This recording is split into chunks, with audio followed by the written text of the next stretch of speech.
Welcome back to the family meeting. We're glad to be back again with you this week for another brand new episode. I'm Thomas, and this is my amazing wife, Lysandra. Hello. We are glad that you're with us today. Welcome to episode 302 of the Family Meeting Podcast. On today's episode, we are going to discuss undermining your co-parent. Yeah. So I was at the end of last week's episode when Lysandra introduced what we were going to be talking about, because here's a little insight on the podcast. I really don't know what we're talking about until she tells, I'm surprised like you guys are. Yeah. I'm sitting at the end of each episode going what are we talking about next time? And so when she brought up this undermining thing, I told the story of something that happened just literally the day before she announced it. And, about the PlayStation and all that. I guess Lysandra had told our youngest daughter, Violet, you can't play on the PlayStation until your room's clean. No technology. Oh, no technology at all. Okay, so no phones or anything. Yeah, till the room is clean. So I spent, because Violet's been wanting to play for a while, I spent probably a couple of hours getting the PlayStation ready because we hadn't turned it on in well over a year, probably. Mm-hmm. And it was frustrating. I won't go into all the details, but nothing for me ever just works the way it's supposed to work. So It was way harder than it should have been. And when I finally got it ready to play, I was so excited. I yelled, Violet, and she came in and she's like, what? And I go, come on, let's play. And she goes, Mom said I can't until my room's clean. I got to clean my room. And I was like, forget all that. I'm telling you, you can play right now. This is what not to do, people. Exactly. So when she mentioned that, I was like, oh, I think you had it picked out before then. But I did. I literally was like, I literally just did this to you yesterday. Yeah, he was a bad example for me, and I didn't even know what was going to happen. Well, I just feel like I do that so that our podcast listeners and watchers can learn from my mistakes. Thank you for doing that. That is quite a self-sacrifice for the rest of us. Someone has to take one for the team, and I do it for all of you guys. So You're welcome. Good job. So undermining your co-parent, and maybe you are married to your co-parent. We are married. So we co-parent our 4 daughters together. Our daughters' ages, for those of you who don't know, are 20, 19, 18, and 15, almost 16, coming up on 16 before we know it. But so wait, they're getting older. I have to stop you. Okay. Because when I say things like almost 23 years of marriage, you get upset at me. Or when I say she's almost 42. Oh, whoa. No. See this, but that's ridiculous though. It's June. My birthday's in end of January. Yeah, so 6 months away. So, no, we are not doing that. But when I do it, you get upset that I'm doing it, and then here you are, it's 3 or 4 months away. Okay, after almost 23 years of marriage, how do you not know that I can do things that you can't do? I know. I just thought it was funny when you're like, almost 16, and I'm like, okay, I see how this works. Can you not call me out on everything? I just want to know that what's good for the goose is good for the gander. You know what I mean? I don't know what a gander is. I assume male goose, but I don't know. It's a male goose. Don't say things you don't understand. But isn't a goose just a goose? What's a female goose? A goose. And then a gander is a male goose. But it's still a goose. So it's not you know what I mean? It doesn't. You better look it up now at this point. I just don't know. I don't know. That was my grandma Gladys's saying. I say it all the time because grandma said it. Yeah. So anyway, whether you are co-parenting with someone that you're married to, maybe you're divorced, or you are co-parenting with multiple people, because we have family who they're divorced and they are both remarried and they both have children with their new married people. And then some of them even have children that are from that other person.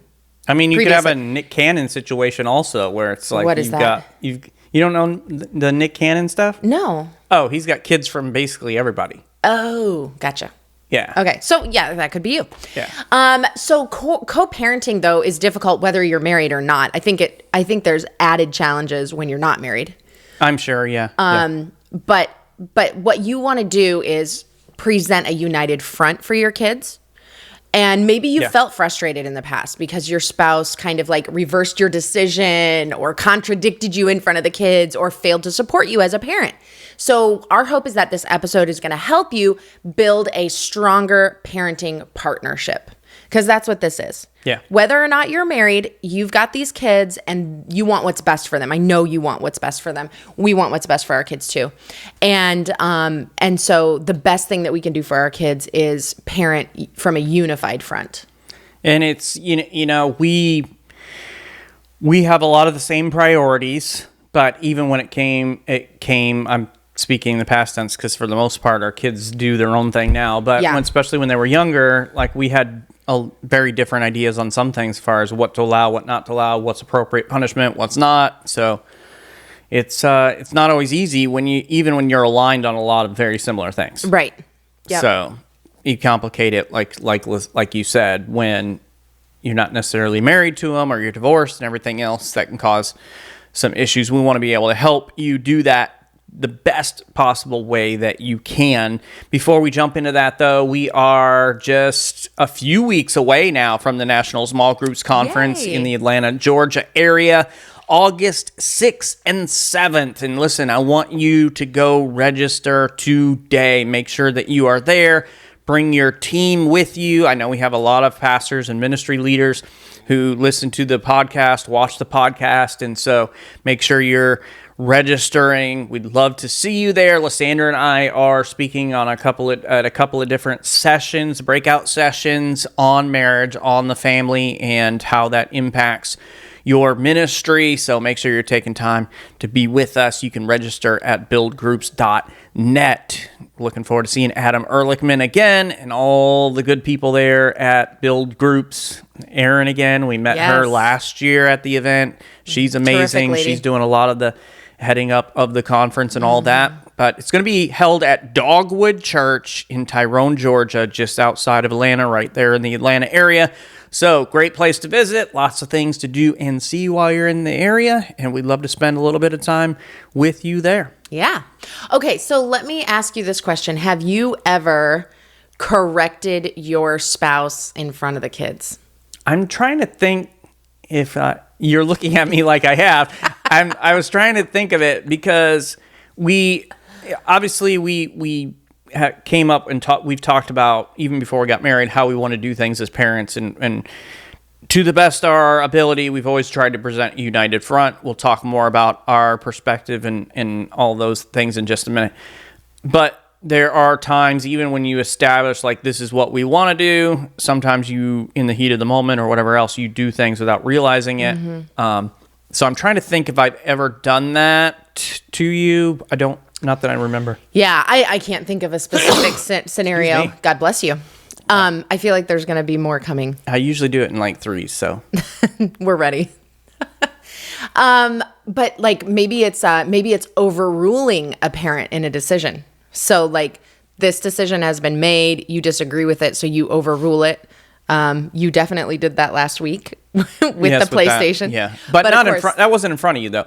Can you think of? It was behind my back. Exactly. Right. So that's different. But you asked it. I think you asked like, did you just say overrule or did you say okay? Overrule. Yeah. Okay. So can you think other than last week, which was a specific thing, and he was like, as soon as we play around, you have to go clean your room. That wasn't a big deal. No, it wasn't. I know you wouldn't care. But, no, I would have made the same decision. So can you think of a time where I've done that to you? That was like a legit thing. Never in an inappropriate way. We are going to talk about how to do it in an appropriate way. How to do it in an appropriate way. In an appropriate way. Like the right way to overrule the decision. Appropriately. Because you have absolutely overruled my decisions. Yes. Not all the time, but like over the last 20 years, yes, you have overruled my decisions, but it's always been in the right way. I just want to say this. Okay. I won't say overruled. Okay. So it's like, this makes me sound like... Oh, like you're ruling with an iron fist. Exactly. Like I'm king of the castle, what I say goes. No, you're not like that. I disagreed with how you've handled certain things, and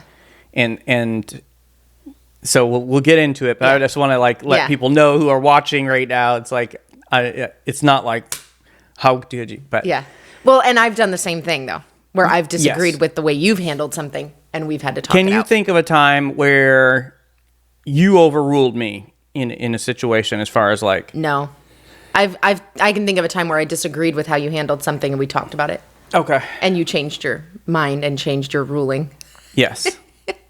Oh, King Thomas. But yeah, it's a good point to make, because there are times where all of us as parents make mistakes. Oh, like, yeah. None of us are perfect. Right. You are as close as it gets. No, I'm not. You're as close as it gets to perfect without being perfect. And so what you do when you make a mistake and how you handle that, if you go over the top in a reaction or a punishment or something else, it's like... You're grounded for a year. Like, yeah.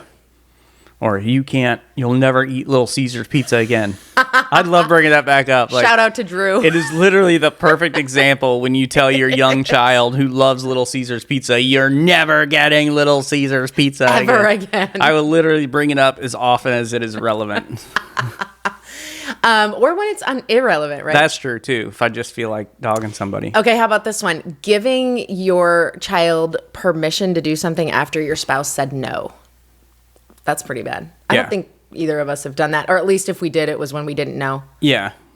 But we often talk about things anyway if we're not certain. Like, there are so many times that I'm certain. Like, Thomas would say yes to this, so I don't even have to talk to him about it. And most of the time I'm right on that.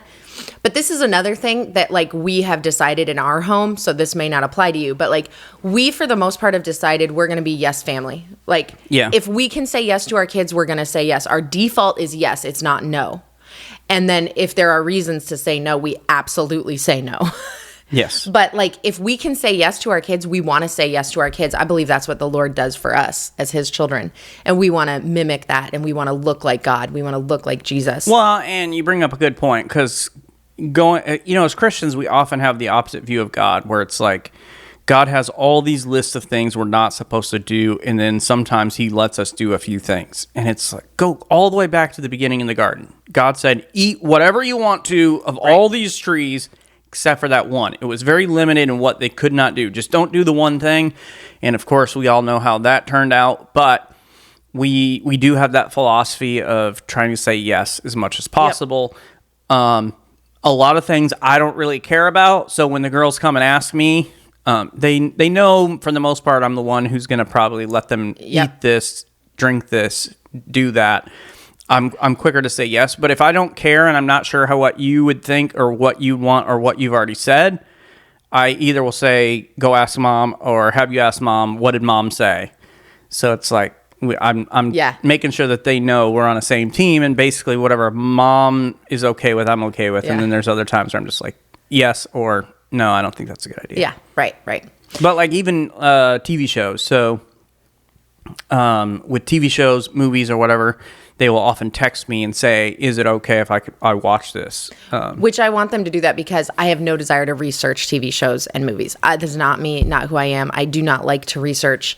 So that has always been his job. Plus, we have always disagreed on what our kids could watch at what age. Yeah. Thomas is much more lenient and much more open to whatever. Well, as they've gotten older, there's been some things where you're okay with them watching, and I'm like, really? You're okay with them watching that? And I'm like, I guess it's okay if you think so. I mean, 3 of the 4 are adults now. So for the most part, I'm like, you guys have to make good, healthy decisions for yourself. So a little tip for parents, as far as like TV shows and movies and whatever, you can go to imbd.com.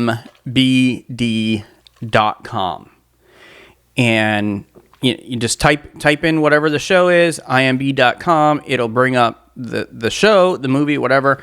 If you scroll down, you'll get to a point where there's a parent's guide, and it will list all the stuff in there, like sex, language, violence. Violence is in there, and you can kind of look at it, and they will tell you basically what's in it. And so if it's like some stuff, it's like a boy and a girl kiss, and they include that in the description of what's happening, how many curse words and different things like that. So you can look at it ahead of time and use that to kind of make your decision. Because a lot of the stuff is like anime or different things like that, which I have no desire to watch it. I'm not going to sit down and watch it ahead of time to see if they can watch it. So I'm just like, okay, what's the rating? What are the other parents? What's the parents' guide say? And there's been a lot of things where I'm like, you can try it out. And we always tell them this. If I let them watch something I've not seen, I say, it looks okay to try. If it's inappropriate, turn it off. And they know that. But there's been a few things where it's like, no, don't watch that. You don't need to watch sexual stuff in it or whatever else. Yeah, But yeah. You don't need to like put that into your mind. But imbd.com for that is a parents who good are tip. looking. Yeah. For those of us who do not want to do the research ourselves. Yeah. That's a simple way. And that's what you do. So that's good. But even doing these little things, whether it's overruling a parent or saying yes when the other parent said no or giving permission or whatever, it can sometimes seem harmless. In that moment, it's like, oh, it's not a big deal. Yeah. And you might even like roll your eyes at the decision your spouse made and be like, oh, whatever. But this is the deal. When you undermine your co-parent's authority, it creates confusion for your children. Yeah. And it weakens trust in your marriage. Like there's no trust here because it's been broken now because you didn't do what you should have done. Like I can't trust you anymore. And that's a huge issue. And it damages your family unity where like all of a sudden the family is not a unit. Now it's like mom against dad with the kids or dad against mom with the kids or however it might be. But unity is the goal. Yes. And that's what we want for our family relationships. So when you undermine your spouse in these different ways, it really affects your family. So in today's episode, what we want to talk about is why parents need to work together as a team, how to handle those disagreements that do come up without putting your kids in the middle of it.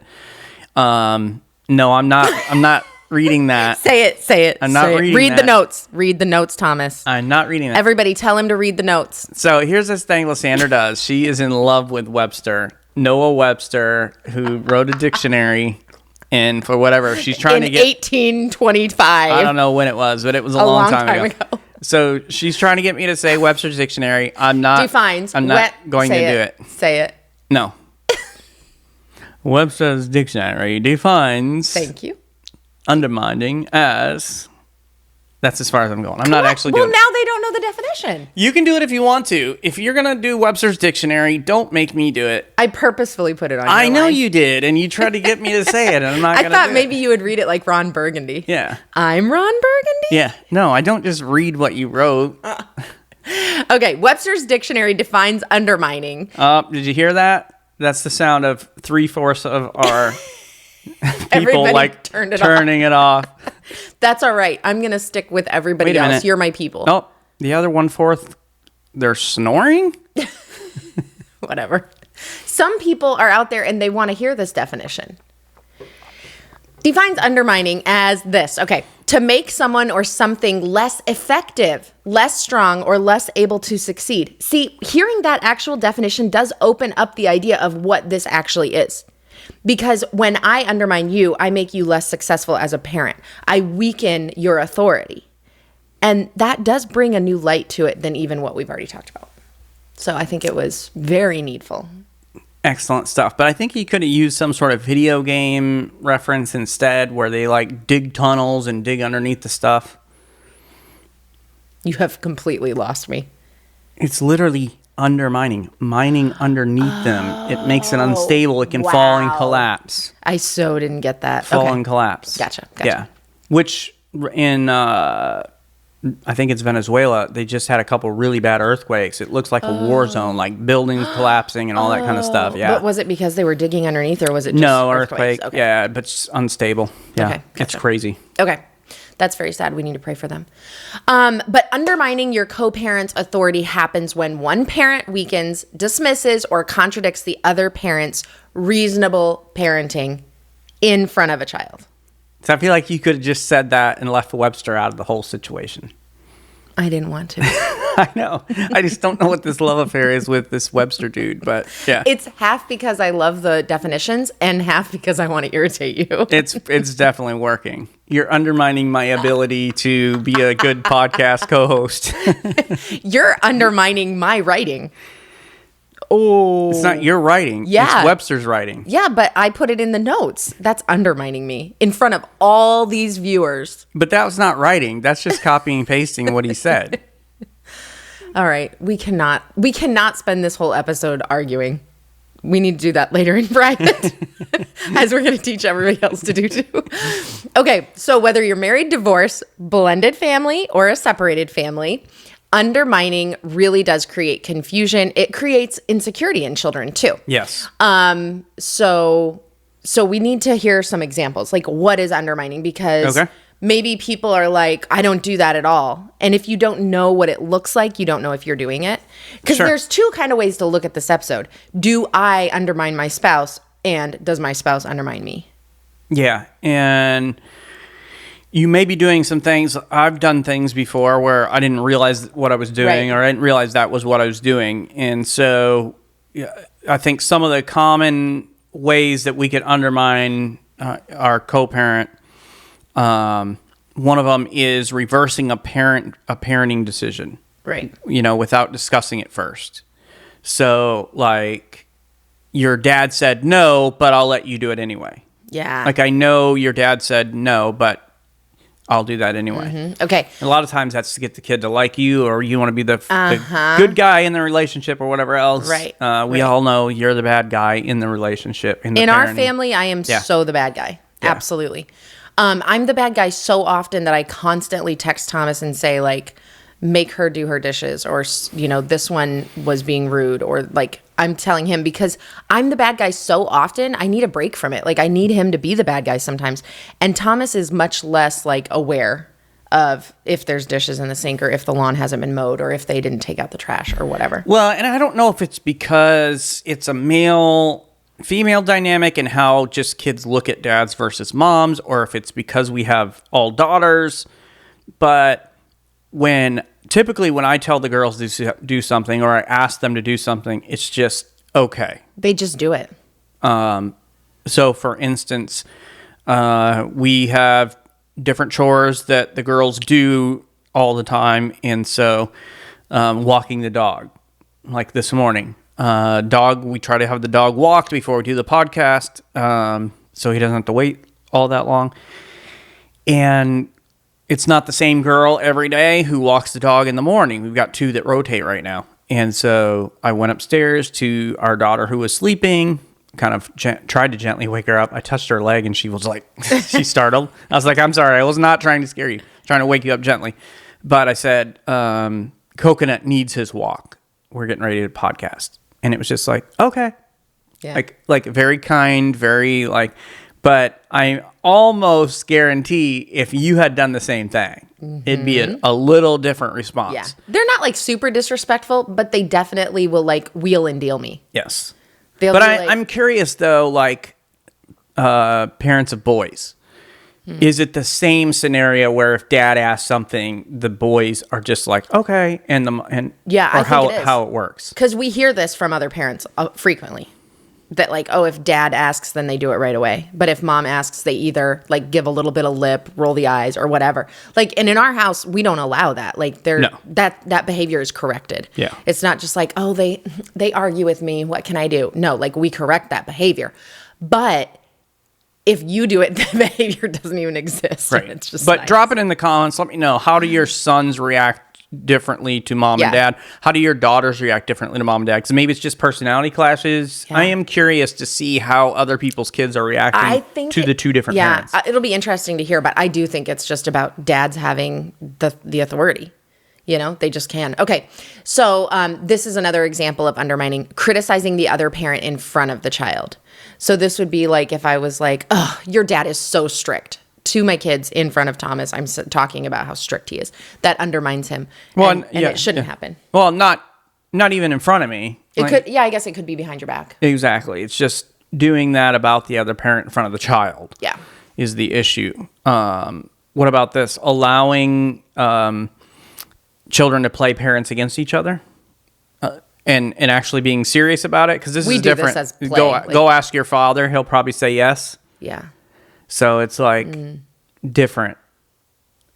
It's different than I don't really care.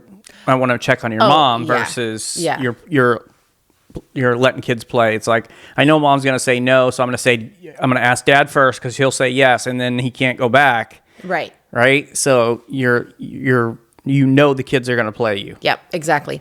Mocking or minimizing the other parent's rules. Rolling your eyes when your spouse enforces a consequence. That's really not good behavior. Like, that's something that should not happen. I don't think you do this, but if one of us was going to roll our eyes, it'd definitely be you. Oh, totally. I want to roll my eyes right now. I'm trying not to. Most of the time, I'm trying not to roll my eyes. So those of you who are watching the podcast, we're going to start an eye roll count up in the right corner. Oh, this is such a bad idea.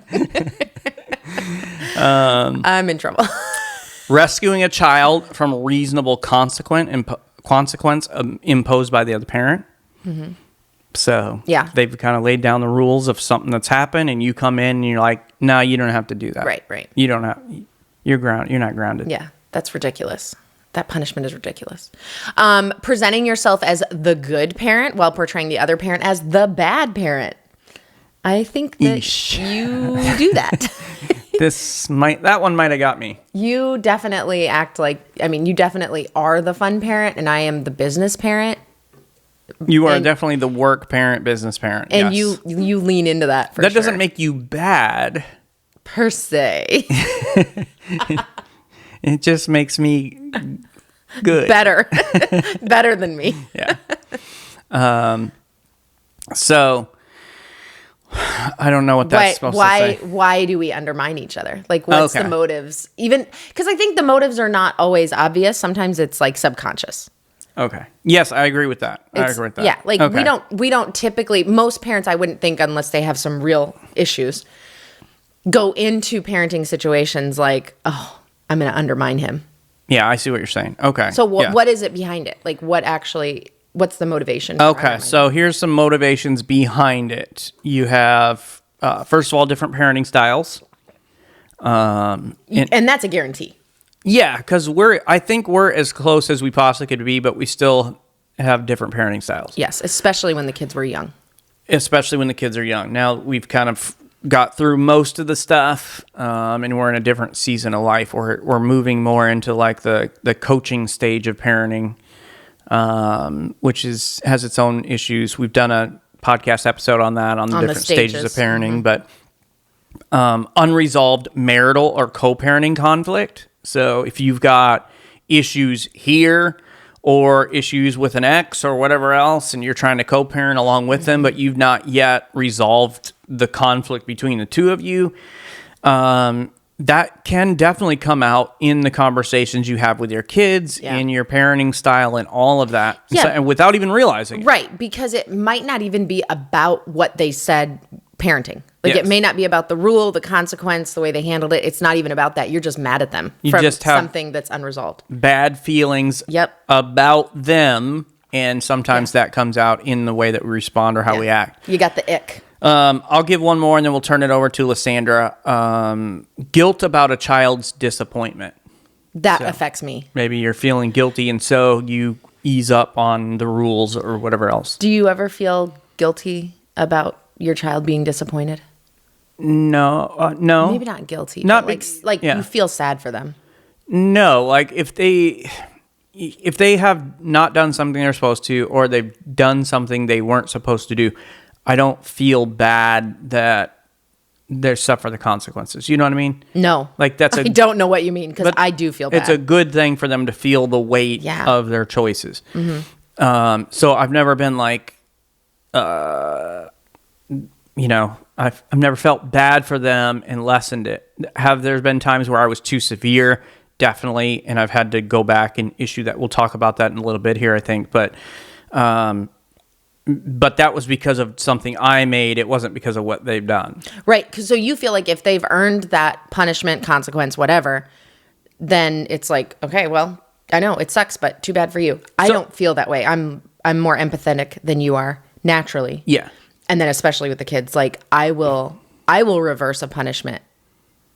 Oh yeah, that I have given because I feel bad for the kids. So like for those of you who are new to the podcast, we had an issue with the girls leaving their dishes upstairs and then getting ants. Yes, we are disgusting. Yeah.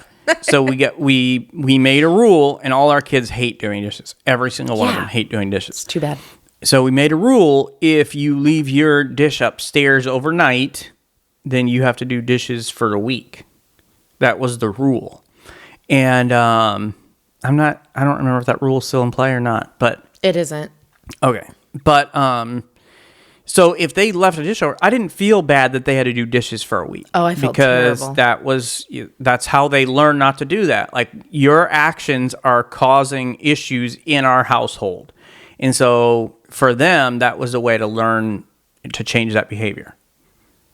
So Yeah. I never felt bad about it. But I felt so bad that I would do their dishes for them. Yeah, so I you did would- more dishes that week than I did any other week. And you'd help them do dishes, and it was like We do them together. You're Yeah. kind of undermining the process. Not necessarily me as a parent. Right? Undermining the rule for sure. Yeah. It could be a desire to avoid conflict with the child. Some people are just conflict averse. I don't like conflict. Now, I don't really have problems having conflict with my kids, but what? I mean, it just sounds funny when you're like, I don't really have problems having conflict with my kids. Yeah, like I think that You're not scared of conflict with the kids. No, I don't like conflict with other people. You do at not all. like conflict with, you don't like conflict with the kids. You're not afraid of conflict with the kids. Right. It may be that you like have a need to feel preferred or liked, which Thomas mentioned this a little bit ago. You know, a lot of times we want to be our kid's friend. We want to be their best friend. We want to be the most liked parent. We want to be the cool mom, the cool dad, whatever. And in doing so, we're undermining our spouse, and we're not fulfilling the threats or the, you know, the rules that need to be enforced. Yeah. It could be poor communication between parents. So you just simply didn't talk about it. And that's an issue, like where Thomas was talking about, like, what did mom say? Right? Yeah. Like, have you asked mom? And it needs that you just need to have communication with this stuff. Are you actually talking about it? And if you're not talking about it, you may be undermining your spouse simply because you don't have the information that you need. So it could be something as simple as that. It also could be frustration with the other parent's decision. It could be like you could legit be married to somebody or be co-parenting with somebody who is making decisions that are really unreasonable. Like in a normal world, they are just unreasonable consequences and punishments. Yes. It could be legit. Totally. But you still shouldn't undermine them.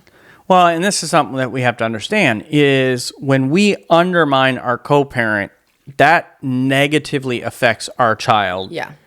In a lot of different ways. So I know it feels like we're doing something good either for ourselves or for our kids, but in reality, it is having a negative impact on them. Yeah. And so when we undermine our co-parent, and that our kids see that, they will often feel confused about expectations and boundaries. Yes, which is not good for them. And we talk a little bit about this in our book, Discipline That Works. Yes. So if you are having issues with this or other things, Discipline That Works could potentially help you a great deal with this. Yes, that's Amazon.com. Discipline That Works. Osterkamp. Yes. If you type in Lysandra Osterkamp into Amazon, the books will come up. Yeah, because It's the easiest way to find them. nobody has that name. But it's so important for kids to understand what the expectations and boundaries are. There's going to be so many problems with their behavior when they don't have that. I mean, safety for kids comes when they know what the boundaries are. Yep, Even for a exactly. lot of adults. Like, I know you're more comfortable when you understand what the expectations and the boundaries are. It doesn't affect me as much. But even for myself, like in certain situations, especially social functions, like I want to know what the expectations are when I get there and all of that kind of stuff. Like, how long do I have to talk to people before I can leave? That's what Thomas wants to know. Yeah. But even when I go to like lead an event. So for instance, we had a gentleman in our church pass away. And I just went and did his celebration of life service. And in those moments, I always show up early so I can kind of see the surroundings. And I've not done one at this particular place before. And so I just want to check and see what the expectations are, what it's going to be like. And so even in those kind of settings, like I feel a lot more comfortable when I understand what's going on. Mm-hmm. And our kids, of course, it's magnified in them. Oh, yeah. So they'll also learn to manipulate disagreements between parents. Yeah, it's like we're training our kids to how to manipulate. Exactly, which is not good behavior for them to learn. And then they experience increased anxiety and insecurity, and a lot of that does come from not knowing the expectations and the boundaries and all of that. Right. They may lose respect for parental authority. Yeah. And that's really bad. Like, they need to have that respect for authority. Well, they know whether you mean it or not. They know whether or not somebody's going to come and rescue them. So it's like, I don't really have to listen to dad because I know mom is just going to overrule him anyway. Yeah, exactly. They might feel caught in loyalty conflicts. Like, who am I loyal to right now, mom or to dad? Well, and what a bad thing to make our kids kind of choose and pick a side. Yeah. Like, I don't care if you have a good marriage or relationship or you're divorced or it's like just like a baby daddy, baby mommy situation where you never were married. Like, to make them, to put your kids in a situation where they've got to choose it's a really horrible, I'm trying to be kind. It's a horrible thing to do. It is a horrible thing to do. It's really sad that happens. They also will struggle, though, to trust family leadership because children generally feel safer when parents work together, even if they don't agree. When parents work together, the kids feel safe. It benefits your kids. So how do you know if it's happening in your family? All right. So here's some signs that it may be happening in your family. Okay. And this is the thing. If you never identify what's going on and what's happening in your family, you can't do anything to correct it. Denial ain't just a river in Egypt. Oh, boy. Leave the dad jokes for the dads. How about that? Well, you missed it. It was laying right there on the table. No. Okay. So back to it. Signs you're undermining my ability, once again, to be a good co-host. I'm weakening you as a co-host. Yes, you are. By trying to distract me. Yes. Signs undermining is happening in your family and in your parenting situation. Children frequently ask one parent after hearing no from the other. Mm-hmm. So if they're like, I'm going to try this parent, if they say no, then I'm going to try that parent. And I think this is an issue.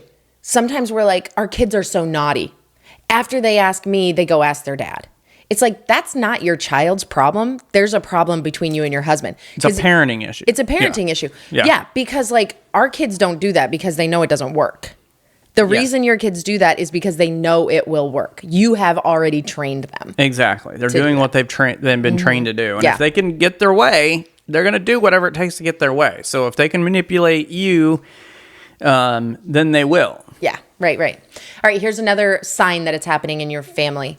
The parents are arguing about discipline in front of the kids. This should not ever happen. We absolutely disagree on discipline. We absolutely talk about it, but never in front of our kids. And I mean, let me just say real quick, because it's right here. When we disagree on discipline, we like say, I disagree with him. He's said, this is the consequence for what you did.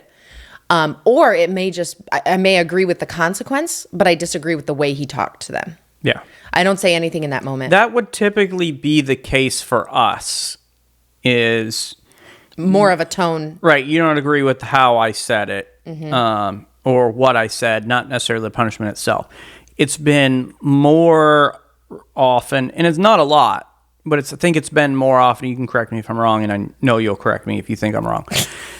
It's been more often that you handed out a punishment that I felt was a little too severe, and we've had to chat about that. Yeah, but we've also had to chat about you handing out a punishment that hurt me, for instance. Okay, yeah, let's hear it. I know this has happened, but I don't remember quite the situation. For instance, if you would have said something like, and I don't know that this is exactly it, but this is my example. Mark it down. She doesn't exactly remember. That's something bad I've done. That's the first. But something like, you can't have your phone. Like, I have your phone for the next 2 weeks. And I'm like, okay, now that means that I have to be the alarm clock for this child. I cannot text my child. Like, it actually affected me negatively. So I've asked you in private to like go back and change that and like change the usage of the phone or something. But like, I need them to be able to set their alarm, or else I'm going to have to wake them up every day or whatever. Yeah. So Things like that. then went back and changed like very specific stipulations. You can have your phone for this amount of time for this exact reason. Right. So that's an example of something that I would have wanted you to change. But when we have these disagreements, we present the united front to our kids. I say nothing, and then I will text Thomas usually, because it's the sneakiest way for me to get a meeting with him. Yeah. And so I'll just say like, hey, meet me in our bedroom. We'll go into the bedroom, close the door. And at that point, I have something different in my mind. Yeah. And then that's when you're disappointed. Here's what I hear. This is what you're texting. Meet me in the bedroom. And I'm hearing, meet me in the bedroom. This is where texting with communication is not always effective. Yeah. So then we go in there and I tell him, no, that's not what this is. This is, I'm disagreeing with your parenting. And then I would bring forth and be like, this is why I feel like your punishment was too harsh, or this is why I feel like you spoke to them in a way that was inappropriate. And my recommendation is that I think that maybe you should go back and either change the thing to this, the punishment to this, or just apologize for the way that you talk to them. Yeah, which I've had to do on a number of occasions. I have had to as well. And then we'll come out of the bedroom, once again, united front, call the kids back in, be like, hey, we need to talk to you. Or if it's just one daughter that was involved with it, okay, we're going to go knock on their door. Hey, can we come in? We need to talk. Okay, and then dad or whoever was maybe in the wrong will correct the situation. If Thomas was the one who, gave too harsh of a discipline, or if he's the one who spoke in a bad tone, I don't say anything when we go in. Yeah. He says it all. He says, always let them correct whatever their mistake was. I don't correct his mistakes. Yeah. Right. So, and Thomas doesn't correct mine. I go in and I say, I'm sorry for the way that I talked to you, or I'm sorry, I really shouldn't have given you that punishment. Now that I've thought it through, I think this is actually a better punishment. So this is what I'm going to change it to. So nobody's undermining you. You're the one who is changing what you said. Because even if you agree that what I said was too harsh, like I agree with how I, corrected was not right. If we go into a meeting and Lysandra says something or changes something, she's then undermined my parenting. Exactly. So you always let the parent who made the mistake or was a little too harsh or did whatever, let them correct it themselves and deal with it there and straighten it out and set it right and change things. Because then once again, that strengthens who they are as a parent in the eyes of the kids and everything else. And let me go on a little further rabbit trail right here. Okay. Oftentimes we have this in our heads that if I go to my child and apologize or change my mind, I look weak. I want to present to you that it actually makes you look stronger than ever. It is a strong person who has courage, who can say, I was wrong, who can apologize, and who can have the mental strength to look at something they've done and rethink it, and then have the honesty to say, I was wrong. Yeah. I think I just need to do this instead. That shows strength, and your kids will respect you so much more when you do that versus when you just double down on something was stupid that you should never have said, right? So let's bring up Drew. That's a good point. Let's talk about Drew again. Okay. Because it's been a while since we talked about him saying that he'll never do Little Caesars pizza again. It's been at least 20 minutes. Yeah, so I agree. I feel like it's time. It's time. So I will say this that I felt was really positive, and we actually tell the story in Discipline That Works, but with permission. With permission, yes. Yes. We are teasing him, but it is permission. So he did go back and say, like, I'm sorry, we're gonna get Little Caesars pizza again. Like he owned it. Was it that day? I don't remember I think they might have got Little Caesars pizza for dinner that night. I'm trying to remember. Because he realized how he broke his child's spirit that day. What's funny, though, is last time we talked about this on the podcast, they ended up getting Little Caesars that day. You're welcome, kids. You owe us. We're getting you Little Caesars all the time. Exactly. But yeah, so like even in that situation, like he owned what he did, apologized, went back on it, and that shows a stronger parent than ever. Yeah. Because every single parent makes mistakes. It's what you do after you make the mistake that really matters. And the times that I will talk to my children inappropriately or give them consequences that are completely unrealistic are when I'm very, very tired, Yeah. very, very stressed, or their behavior has been so terrible for so long that I'm just at my breaking point and I can't deal with it anymore. Yeah. Those are the times that I say something like that. And that's going to happen to you. That's going to happen to me. It's like, what do you do with it when it happens? Well, and you bring up a good point, because none of those things are excuse for bad behavior. Right. You wouldn't accept those excuses from your kids for their behavior and why they broke the rules or treated someone badly.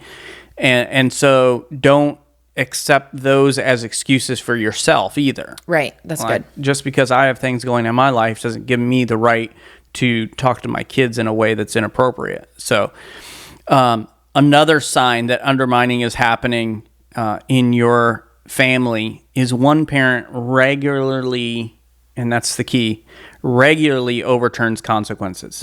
Right. It's not like, so, this happened once. Exactly. And I think if it happens once, it's like you need to go to your... Address it. Yeah, to your spouse and say, hey, I was sorry. And even in front of the kids. I think if you make a mistake like this in front of the kids, yeah, you need to own it and say, you know what? Mom set down this consequence. I came by and I overruled it, and that was not the right thing for me to do. And I want to apologize to your mom in front of you so that you know I'm sorry for how I treated her and how I disrespected her. That's awesome. As a parent. Right. And so if that happens, if that's happening all the time, that is a sign that there's a real problem that's happening. I think if it happens once or once every, once in a while, then there is a right way to handle that. And that's not necessarily an issue where you're constantly undermining. It's just sometimes we do make mistakes as parents, as spouses as well. Yeah. But once again, what you do after you've done that matters. So just own it and do the right thing. Yeah. Okay, here's a sign that is so uncomfortable to even think about. Children openly disrespect one parent while expecting support from the other. I've seen this. This is so distasteful. Oh, it might be one of the worst feelings I've had about kids and parents. Yes. Is seeing this take place. It's just nasty. Yeah. You hate it. It's just awful. So like when a child disrespects a parent, their other parent is standing there listening to it and is fine with it and even supports that behavior. It's like, I know you heard what they just said about their mom or about their dad, and you're fine. You have nothing to say. Like, either nothing to say, or you're like, yeah, dad is stupid, or whatever. Like, I've never been in that situation, but I have been where like the other parent is just silent, and I'm just like, I'm fuming inside. You're ready to step up and say something. I can't stand it at any point when kids disrespect adults, but when they do it to a parent and the other parent's right there, I get really hot. Yeah. I mean, fast. Yeah, and I don't blame you at all. I feel like that one pastor. Oh my gosh. Recently, this pastor in Louisiana that you may or may not have heard about. If you haven't, I don't know where you've been, but this guy threatened this pastor's family. Like, threatened to rape his wife, his grandkids, all this stuff. Gosh. Like, next time you leave town, I'm going to kill your family. What are you going to do about it? And so I didn't know about all that. The pastor went over and beat the daylights out of this dude. But that's kind of how I feel in that moment. When I hear that kid do that other parent's sitting there, I'm like, what is the matter with you? Like, did you not hear what they just said about your wife? Like, this is your wife, dude. Yeah. Forget the fact that it's their mom. This is your wife. Like, nobody talks to my wife that way, including my kids. Right. And I've told my kids that. Yes, you have. I'm like, no one talks to my wife that way, not even you. Like, I don't care that she's your mom. You shouldn't talk to your mom like that. But you don't disrespect my wife. That's right. And that's one thing I loved about Thomas. I'm getting from a little day heated one. right now. I know just you thinking are. about it. You are. You take some deep breaths. I'm going to talk for a second. Yeah. One thing that I have appreciated from day one about Thomas, though, is that he made my kids respect me.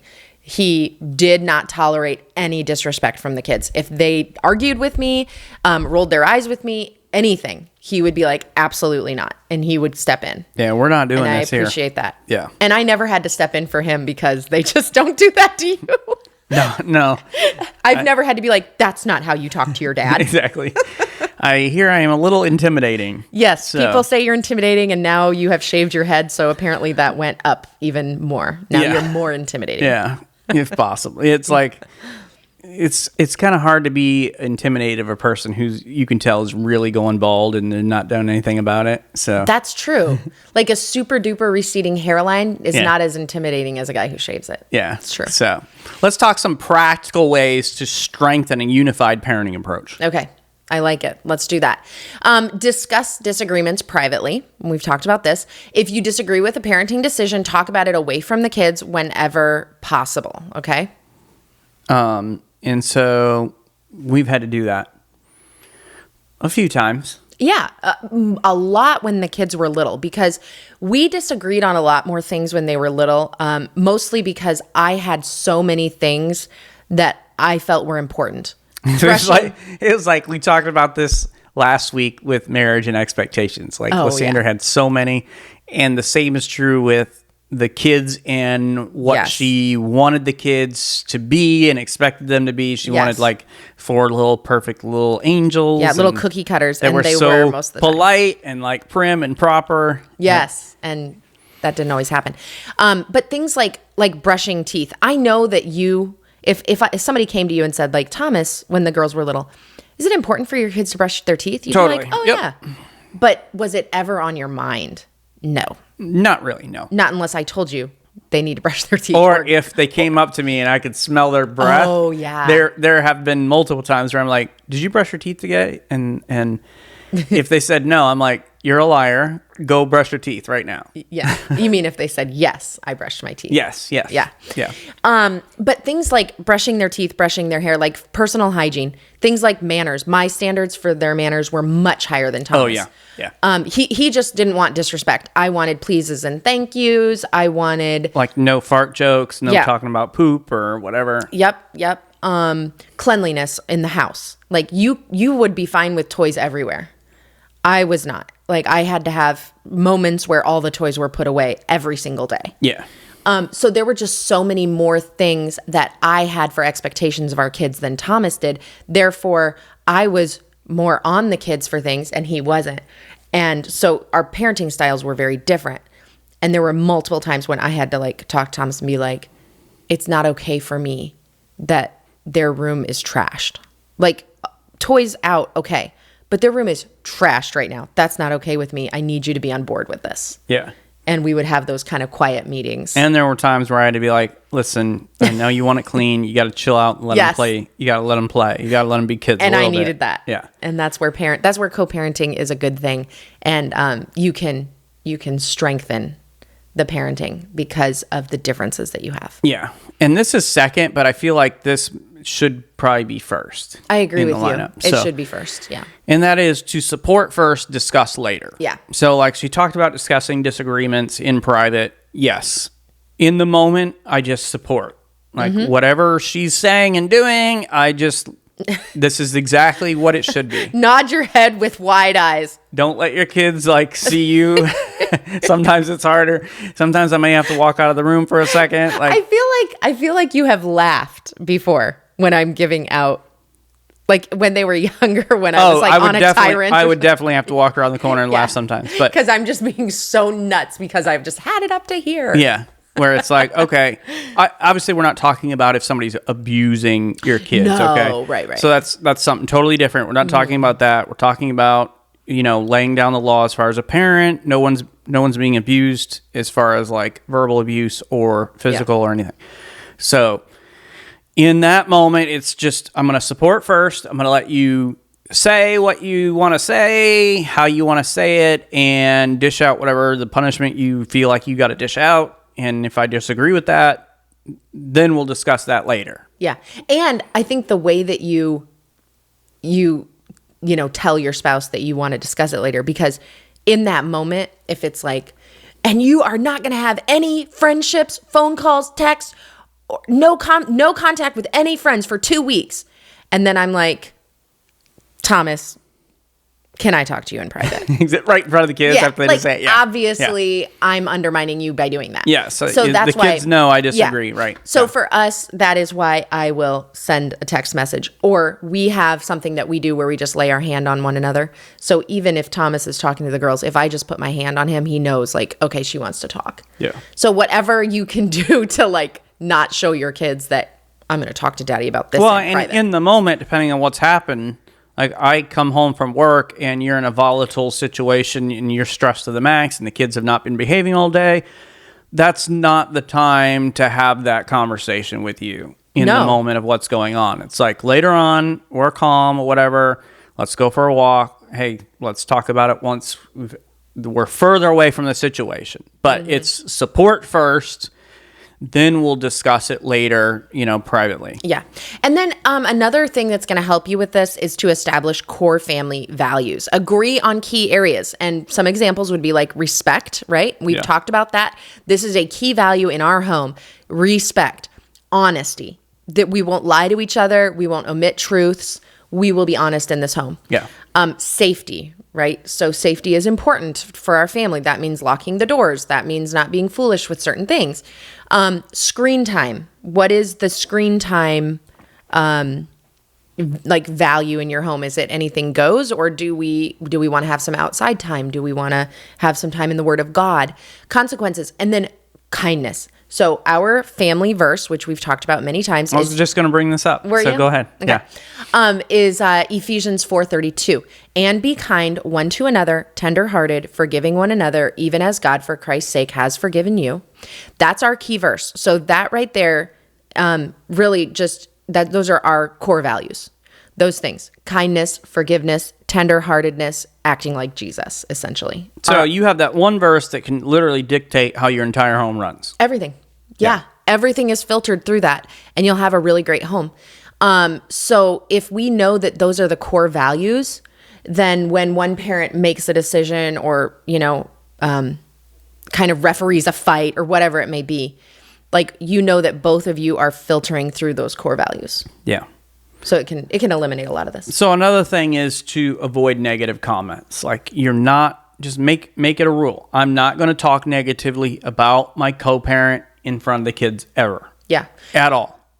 I'm going to share this with you. Okay. And with all of you who are watching. Okay. I have no idea what she's going to say right now, so I'm going to find out along with you. I find this one, avoiding negative comments, way more difficult now that the girls are older. Oh, really? Yeah. Saying negative things about me. Yes. Yeah. And it's not like I always want to say negative things. Okay, let's hear this. But what are some negative things you want to say in front of the kids about me? Why don't you say it in front of all of our friends here? I know the kids aren't going to watch this, so I'm curious. Goodness. Like, what are you tempted to say in front of the kids? I trust you. I know you're not ever going to say anything in front of the kids. I don't. But sometimes sometimes I will say to them. I have. Makes me nervous. Not curious, not curious. Nervous. The older that they are, the more I want to be like, oh, your father, am I right? Or just simple things like that, Well, that makes sense because we're moving into more of a friendship stage. Yeah, with the kids, friendship stage has it right. But things like, I'm trying, no, you're not, you don't make us late. I just can't think of one right now. How is this possible? Write this down. This is, you have, Twice. I'm wondering if you're starting dementia.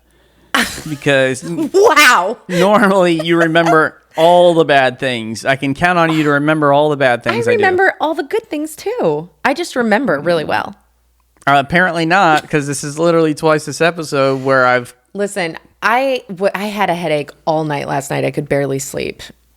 I have a little bit of it. So one thing I wouldn't say in front of the girls is, your mom's always making excuses for her behavior. I would never say that in front of them. I really can't think of a specific thing, but things just oh, your father frustrates me. I want to say things like that. Yeah. Which is how you would more talk to a friend or whatever. So that's how you talk to your friends about me. Okay. Actually, yes. Oh, Thomas frustrates me so bad. They're like, yeah, I'm surprised you're still married to him. Exactly. But I would also say that in front of you. So yes, and I have no problem with that. No, I know. My goal in life is to frustrate you. Yes, and you do a bang up job. Yeah. We were talking this morning, I think at the gym, and I was telling her, I like, first of all, seeing her eyes. I think her eyes are most beautiful when she's irritated with me. Yeah. And then second to that, and very close second, is angry. Yeah, he loves when I get the angry eyes. It's And messed then up. her eyes are least beautiful to me when she's happy. That's so messed up. You definitely have some problems that we need to work through. Yeah, definitely. But avoid those negative comments. Don't Yes. talk negatively about your co-parent in front of your kids. Yep, absolutely. Use team language, and this is super good. Use language like "we've decided," Yeah. or "our punishment for you is," or "your parents agree, all of us agree." Yeah. That da da da.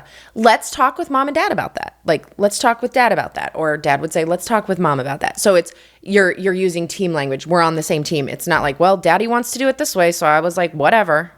Well, and here's the thing too. If you say we, but your kids know mom, like you're doing something incorrectly. Yeah. Yeah. Because even if it's something important to Lysandra, then it should be important to me. And so Right. the kids know, like, it's we. Yeah, that's good. But sometimes it's we. People say we, and we really know it's dad. Yeah. You know, this is kind of repair when necessary. So I mentioned this briefly just a little while ago, so I won't, belabor it. But if you realize I've undermined my co-parent in one way or another, acknowledge it and correct it. Yep. And so once again, we always say this, like, to the extent that your kids have seen it or heard it, they also need to see and hear it made right. Mm-hmm. So if you've undermined your co-parent in front of your kids, then you need to make that right in front of your kids. Yep. And acknowledge it. I'm sorry. I shouldn't have done that. And I'm apologizing to mom right now. And I want you kids to hear it. I apologize to you kids that you heard me do that. And so making sure that you are on it. And you have done that. I know that you've done that at least once. Yeah. So one thing that we want you to think about is that you will not agree on everything as parents. And it might be good for parents. We can agree on that. Yeah, we can agree on that. But it might be good for parents to just stop trying to agree on everything. It's not going to happen. Accept the disagreements and understand you don't have to agree on everything. Just to provide a healthy family and a healthy leadership. You can disagree and still be healthy. In fact, you are healthy when you disagree. Because I think a lot of times, if there's no disagreement, it's because somebody's being bombarded, railroaded, gaslighted, whatever. Someone's not being treated well. But disagreement, being in a home that's free to disagree, means everyone's opinions are valued and talked about. Yeah. So it's okay to disagree. But understand that for children, they benefit most when they see their parents treating each other with respect, with kindness, with humility and unity. So even if you disagree, do it in the right way and present that unified front to your kids. And I say that's one area where we've done well at. Making sure our kids know it's Lysandra and Thomas first. That is the primary relationship. And so literally, and you can do this however you want, but in our house, it's I sit by Lysandra. Yep, she sits everywhere. She sits by me. You can fight over who sits on what other side of us that you want to, but it's us. Yeah, the kids don't sit in between us. We are and that's a simple way to show them that this is the primary relationship. Yeah, and so that kind of trickles down in every other area of our family life, including the way that we parent. Mm-hmm. Having that unity together. I think of Proverbs 22:6. Says, train up a child in the way he should go. Even when he is old, he will not depart from it. And what an encouragement that verse is, but a powerful truth that, listen, when you have a strong co-parenting relationship, it's not built on perfect agreement like you talked about, but on mutual respect, consistent communication, and a shared commitment to the well-being of the child. And it is very good for your child to see you united as parents together. Absolutely. It brings that peace. They know exactly what to expect, and it brings much more safety in the home, and it really will benefit them. If you want some more information on this, we have a bonus resource for you, the United Front Parenting Guide. I think this is going to really help people. So if this is something you want, just email us at info@familymeeting.org and we will send over this United Front Parenting Guide to you. So family meeting tonight is going to look a little bit different for each of us because of the nature of parenting and just how many different kinds of parent combinations there are out there. Yes. For some of you, this is going to be a little more difficult than others. So the conversation Lysandra and I have is going to be different than somebody who's maybe divorced and trying to raise kids in that circumstance. But the family meeting is with your co-parent. And, you know, even those of you that have difficult relationships, difficult breakups, it is good for you to do what you can do to try to have the best working relationship with the parent of your child or the parent of your children. And we do recognize like there are a lot of difficult parenting situations that are out there. But no matter what the other parent does, you determine that you're going to do the right thing. And you're going to be the best parent possible for your kid. So even if they're doing the negative stuff and they're being a horrible co-parent, you determine that you're going to be above that and you're going to do the right thing. So to the best of your ability, sit down or Zoom call or just a telephone call and have a conversation with your co-parent and just be open and vulnerable to the best that you can. Like, hey, do you feel like there's an area of our parenting where I'm undermining you? And just, what is that? Like, what's happening in the moment? What have I said? What have I done that makes you feel that way? And then what can we do to have a good united front for the sake of the kids? Because it is good and best for your kids if you can have a strong united front as co-parents, no matter what your personal relationship is with that person at this point in your life. It's best for your kids if you can have a strong, healthy relationship together. So could be a hard conversation with some of you. Some of you are like, well, I can't ever have that conversation. Well, even if you can't, just do what you can do and talk to your current spouse and stepfather and stepmother and whatever else. How can I better co-parent in this very difficult situation? Mm-hmm. Good. Thank you for joining us today. Please go and subscribe to the Family Meeting Podcast from your favorite podcast provider and share this episode on your socials. For everything else Family Meeting, go to our website, familymeeting.org, and you'll find everything that you need there. Mm-hmm. And we want to invite you to join us for our next family meeting as we discuss change tolerance. Okay. Do you and your spouse have a similar or extremely different change tolerance? And there's this idea out there of high risk change tolerance and low risk change tolerance. And I think this is a good time for us to do this episode. I've had it in my notes for a long time, but here's why it's good. Because if you've been watching this podcast for long, you know that this is all new. And a lot has changed here, and it's hard for me. Change is very hard for me. Yeah. You've been looking forward to this and excited about it. Yes, definitely. Like I love the changes that we've made here for how we're doing the podcast. Especially for those of you who are watching it, I think it just raises it up another level. So I've been very excited about the change. I have a question though. Yes. Because, and we'll talk about this next week, but those of you who are like me and don't like change, do you like the changes we've made, or are you like me where you're just like, I'm just trying to get used to it? You know what I mean? I wonder what viewers feel. Oh, they love it. Even though they're change averse. Yes, because they're still watching it, but what their experience is better. I hope that's so true. It's not a lot of change for them. They're still doing the same thing they've done. Yeah, it's different for us. Yeah. So Lysandra has been very skeptical and hesitant about changing anything up on the podcast. We've been doing it the same way just about for 6 years. That's a long time. Yeah. Mm-hmm. So yeah, this was hard for me. And I like this idea of understanding change tolerance between two couples, because you're very gentle with me about change. Yeah. And I also have to be giving with change. I have to force myself and push myself into change and being more comfortable with it, and my attitude about change. Exactly. Like, I can't just be mean because I don't like that he's changing something. So I think this will be a good episode next week. Thanks for joining us today for this family meeting. Have a great week, everybody. This meeting is adjourned.